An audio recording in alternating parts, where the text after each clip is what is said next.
Good morning class. मेरा नाम शालू पाल है और बच्चों आज हम लोग सीखेंगे कि पत्र कैसे लिखते हैं। ठीक है। इसके पहले बच्चों आपने औपचारिक पत्र को देख लिया था कि कैसे लिखते हैं और आज हम लोग सीखेंगे कि अनौपचारिक पत्र को कैसे लिखते हैं। ठीक है। बच्चों पत्र जो होते हैं वो दो प्रकार से लिखे जाते हैं, एक होता है औपचारिक, एक होता है अनौपचारिक पत्र। ठीक है।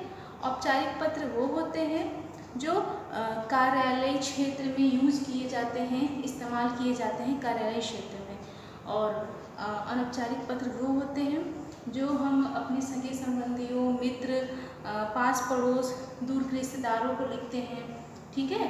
तो अनौपचारिक पत्र आज हम देखेंगे कि उसको लिखते कैसे हैं।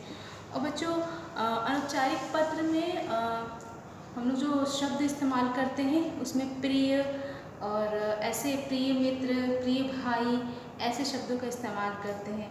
ठीक है।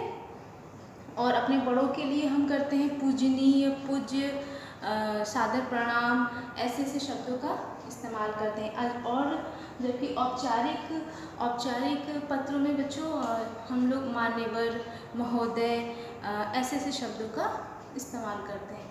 तो आज हम लोग देखेंगे कि औपचारिक पत्र कैसे लिखा जाता है।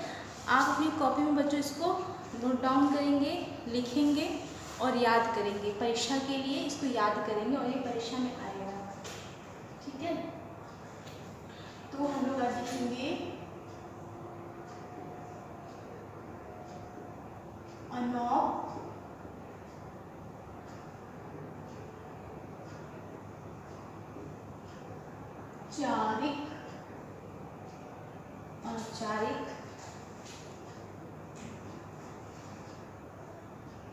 पत्र। ठीक है बच्चों, अनौपचारिक पत्र में आज हम लोग लिखेंगे कि मित्र की बीमारी का हाल लेते हुए उसको पत्र लिखेंगे। ठीक है। अपने मित्र की बीमारी को उसका हालचाल अगर आपको लेना है तो आप उसका हालचाल पत्र के माध्यम से कैसे लिखेंगे, पत्र में क्या क्या उससे पूछेंगे और कैसे उसको पत्र लिखेंगे। देखिए प्रश्न आपका ऐसे आ सकता है बच्चों कि मित्र की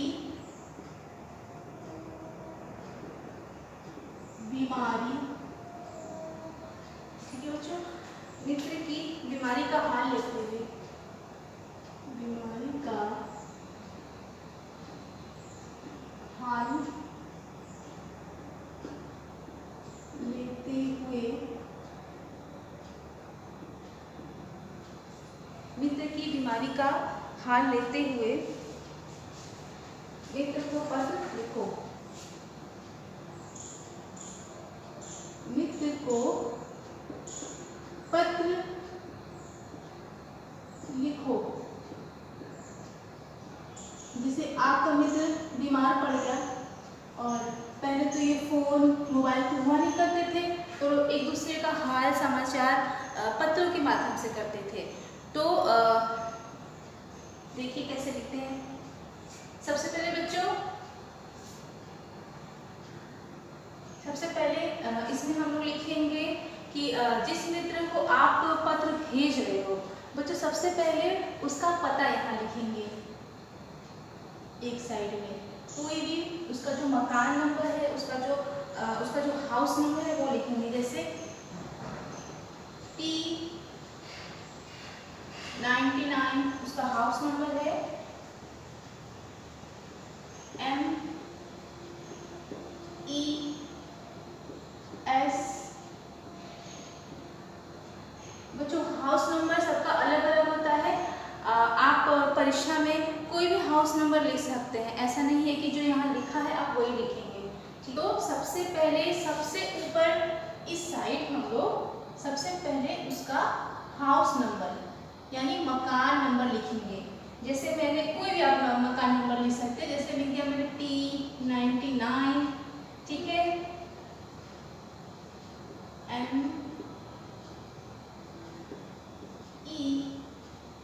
MES सबका मकान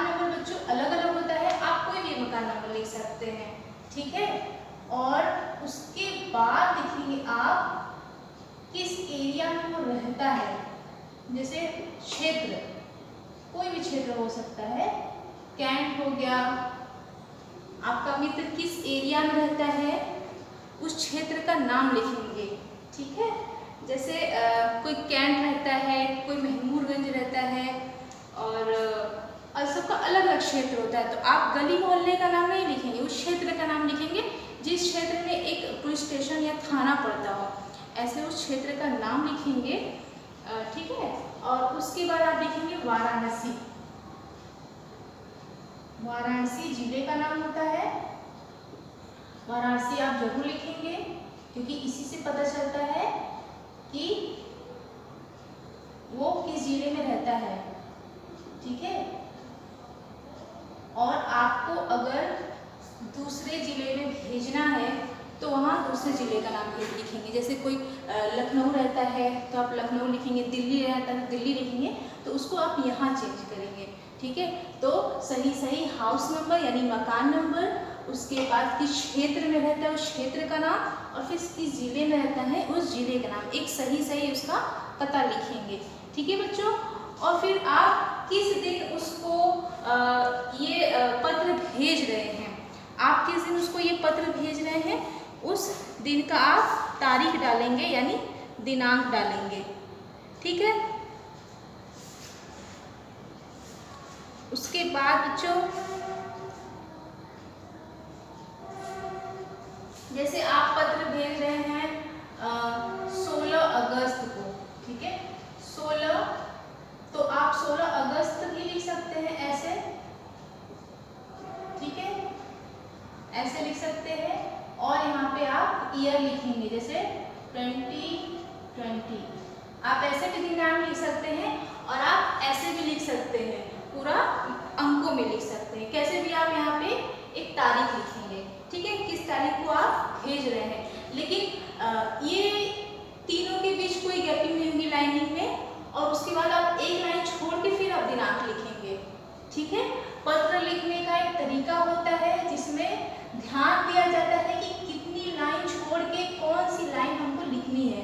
तो सबसे पहले देखिए आप लिखेंगे, पता लिखेंगे, और पता बिना लाइन छोड़े लिखना है, ऐसे एक के बाद एक, सबसे पहले मकान नंबर, उसके बाद क्षेत्र का नाम लिखेंगे, उसके बाद आप किस जिले में आपका दोस्त रहता है वो लिखेंगे बिना लाइन छोड़े। फिर आपको यहाँ पे एक लाइन छोड़नी है, उसके बाद आप दिनांक लिखेंगे, ठीक है, आपको एक लाइन छोड़ के दिनांक लिखना है। उसके बाद आपको 2 लाइन छोड़नी है, इसमें गैप होना चाहिए, ठीक है, दिनांक के बाद गैप होना चाहिए। फिर आप लिखेंगे अपने मित्र को, प्रिय मित्र, जैसे यहाँ पे लिखेंगे प्रिय मित्र, ठीक है बच्चों। आपका मित्र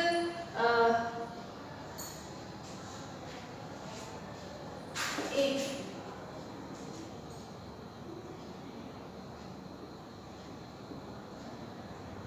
प्रिय मित्र,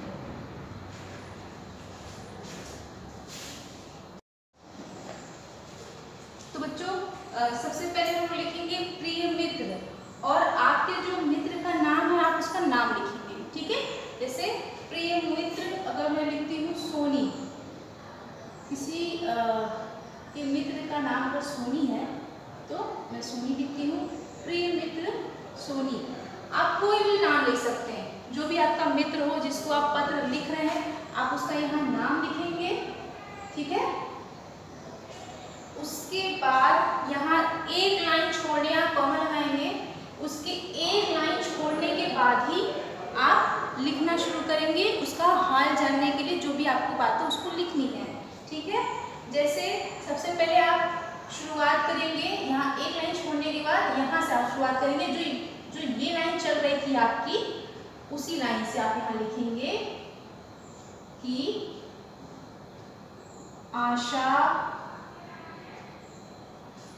आशा है कि तुम सकुशल होगी, या उम्मीद करती हूँ तुम अच्छी होगी, आप कुछ भी लिख सकते हैं। तो शुरुआत इसी लाइन से करेंगे, आशा है तुम सकुशल। कुशल का मतलब होता है बच्चों अच्छा, ठीक ठाक। स मतलब अच्छे से, सकुशल होगी तुम, अच्छे से होगी तुम, खुश होगी तुम, तो सकुशल होगी। ठीक है।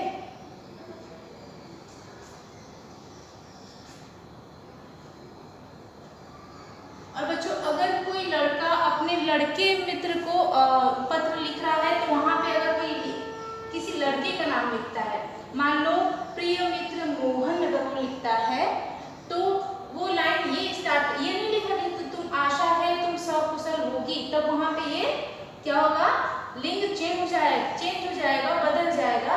आशा है तुम सकुशल होगे, तो वहां पे वो लिखा जाएगा कि होगे। ठीक है, इस बात का ध्यान दीजिएगा कि आप पत्र किसको लिख रहे हो, एक लड़की मित्र को या एक लड़के मित्र को, तो वैसे ही आप फिर लिखेंगे आगे की लाइन। ठीक है, आशा है तुम सकुशल होगी, मैं भी कुशल पूर्वक हूँ। आप अपने बारे में भी थोड़ा बताएंगे। मैं भी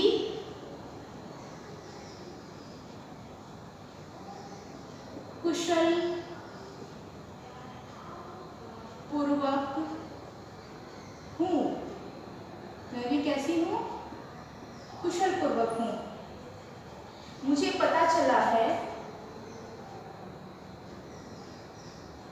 आप अपने मित्र का हाल पता, बीमारी का हाल पता लेते हुए उसको पत्र लिख रहे हैं, तो आपको कहीं ना कहीं से तो पता ही चलेगा कि वो बीमार है, तो उसको बीमारी का पता,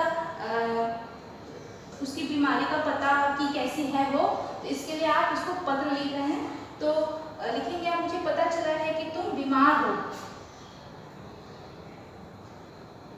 मुझे पता चला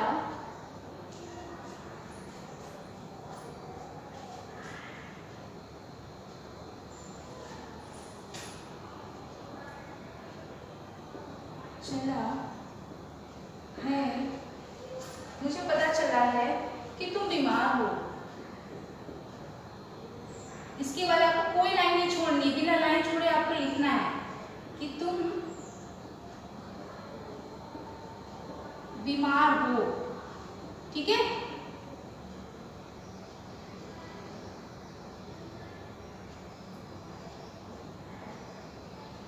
ठीक है, मुझे पता चला है कि तुम बीमार हो, डॉक्टर की बताई गई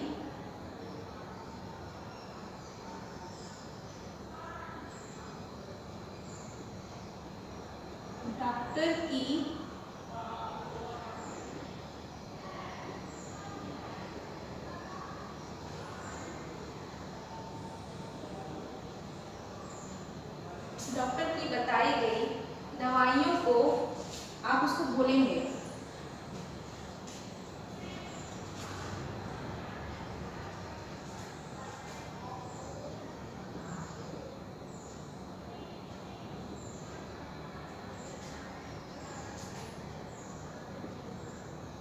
दवाइयों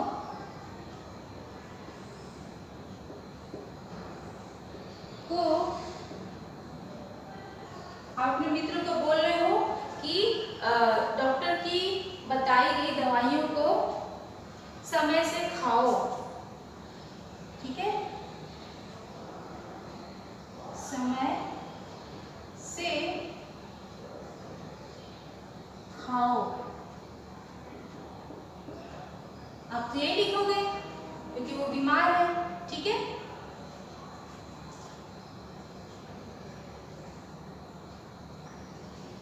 और जल्दी से हम किसी को पत्र अगर लिखेंगे उसकी बीमारी का हाल पता पूछने के लिए, तो यही कहेंगे कि डॉक्टर की बताई गई दवाइयों को समय से खाओ और जल्दी से क्या हो जाओ, जल्दी से ठीक हो जाओ या सही हो जाओ, कुछ भी लिख सकते हैं आप अपनी बातों को लिख रहे हैं, आप कैसे भी करके लिखिए। ठीक है, ठीक हो जाओ। ठीक है,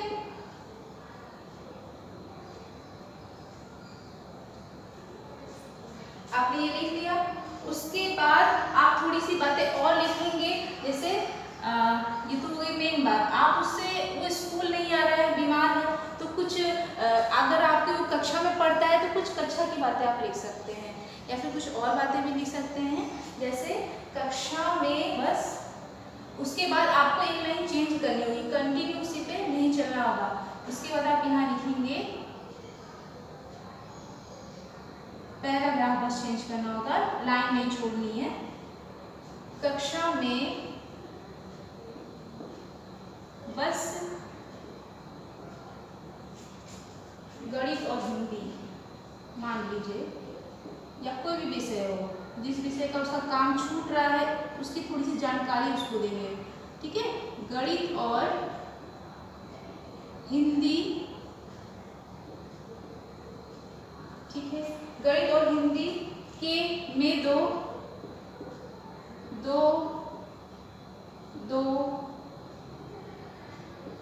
ठीक है, दो पार्ट हुए हैं, जो पढ़ाया जा रहा है उसके बारे में बात कर सकते हैं, पार्ट हुए हैं, ठीक है। समय खाली, आप उससे बोलेंगे कि समय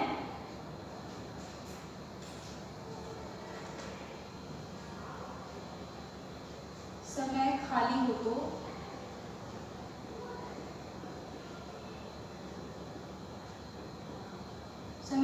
हो तो मुझे पत्र लिखकर बताना, क्या बताना, कि तुम ठीक हो गए हो, ठीक है, बताना कि क्या बताना, तुम्हारी, तो बच्चों इसके आगे हम लिखेंगे कि समय से कक्षा में बस गणित और हिंदी में दो पाठ हुए हैं, आप अपने मित्र को बताओगे और क्या बोलोगे उसको कि समय खाली हो तो समय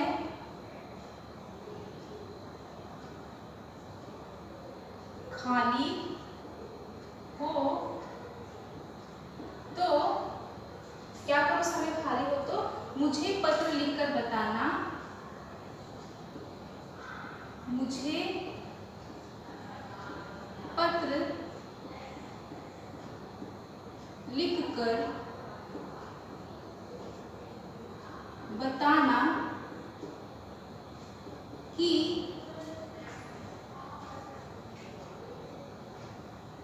किसको, तुम्हारी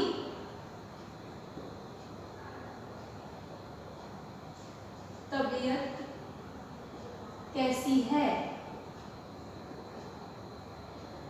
ठीक है, क्या बताना कि तुम्हारी तबीयत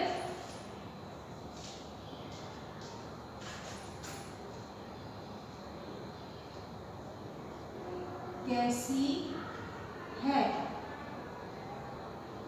ठीक है। आप उससे बोलोगे कि वो तुम्हें दोबारा पत्र लिखकर तुमको बताएगी कि तुम्हारी तबीयत कैसी है। उसके बाद बच्चों आप लिखेंगे कि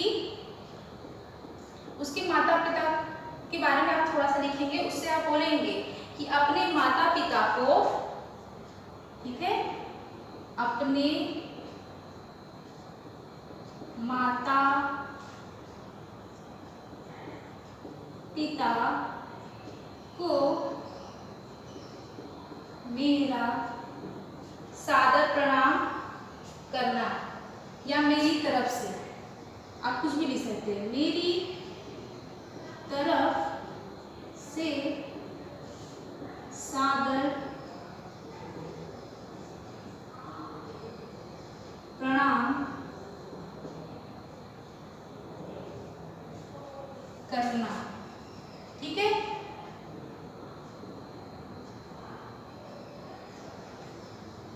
क्योंकि आप अपने मित्र को तो पत्र लिख ही रहे हो, लेकिन उसके माता पिता को आप प्रणाम कर रहे हो आदर से, यानी सादर से आप उनको प्रणाम करोगे, ठीक है।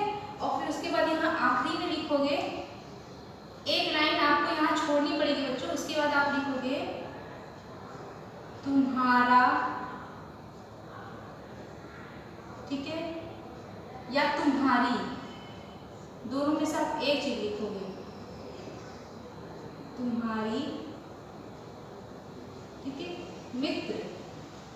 और आप यहाँ अपना, अगर आप लड़के हैं तो आप तुम्हारा लिखेंगे, तुम्हारा मित्र, और आप अगर लड़की हैं तो तुम्हारी मित्र, और उसके बाद यहाँ पे अपना नाम लिखेंगे। अपना नाम आप यहाँ पे कुछ भी लिख सकते हैं। जैसे सोनी को पत्र लिखा गया है तो कौन लिख रही है, मोनी, ठीक है, मोनी, बस। उसके बाद आपको कुछ नहीं करना है और आपका यहाँ पे पत्र समाप्त होता है। ठीक है बच्चों, तो अब हम लोग इसके बाद दोबारा और टॉपिक पढ़ेंगे। आप सबको मेरा धन्यवाद बच्चों। इस पत्र को